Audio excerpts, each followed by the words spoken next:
The Massachusetts trial court did its standard criminal background check on Charles Tatum before hiring him as a court officer. He passed.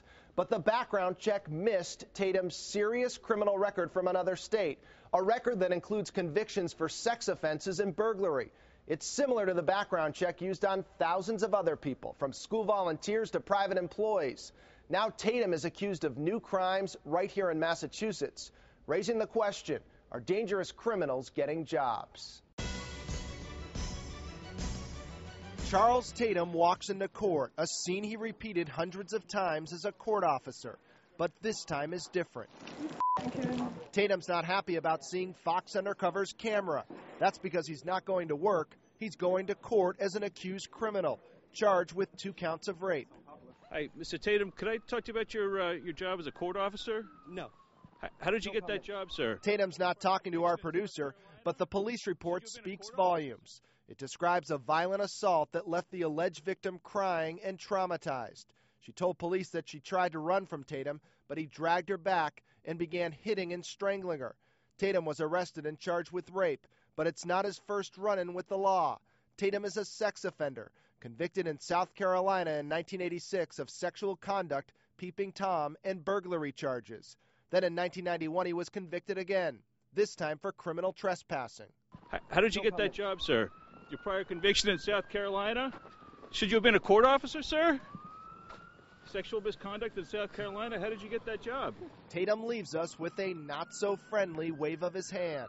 It turns out he did have a criminal background check, and he passed. Tatum passed because the trial court checked a database that lists court activity from Massachusetts only. That database, known as CARI, or Court Activity Record Information, is used to screen all applicants for trial court jobs. Without knowing about his crimes in South Carolina, the trial court hired Tatum in 2001. At the time of his arrest last May, Tatum worked as an associate court officer in this Brockton court complex. Now, based on his South Carolina record, the Massachusetts Sex Offender Registry Board has classified Tatum as a Level 3 offender, the category of those with a high risk of reoffending. Should the court have known about his past? Yes, and there's no excuse for them not knowing about them. Lori Myers is president of Community Voices, which advocates for victims of sexual violence. She says a court officer's job is no place for a Level 3 sex offender. You know, he's bringing people in who are, they're handcuffed. They're in a jail cell. They're vulnerable. State says they didn't know about it. So what we don't know won't hurt us. Now we're seeing the result of that in this case. That's the state's responsibility to keep the public safe. And Myers says limiting criminal record checks to just Massachusetts is not keeping the public safe. It's not just the state's 1,000 court officers whose out-of-state records aren't checked.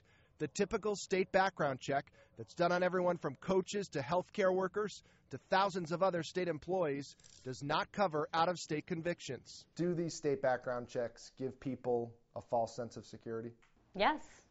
They're being given a false sense of security when they say, we've done a criminal background check on this person, but it's such a limited criminal background check that it's meaningless. Tatum's trial is scheduled for May, but it may not get that far. Attorneys in the case said in court that the victim is reluctant to testify, and so charges may be dropped. Tatum has been fired as a court officer, and the trial court says it won't hire him back, even if the rape case is dropped. That's not the end of his problems, though. After we started asking questions, the Sex Offender Registry Board noticed that Tatum hadn't told police he was out on bail. That could lead to new criminal charges of failing to register as a sex offender. This story started with a tip. Do you have one for the Fox Undercover team? Call us at 1-800-TV-FOX25. I'm Mike Bodette for Fox Undercover.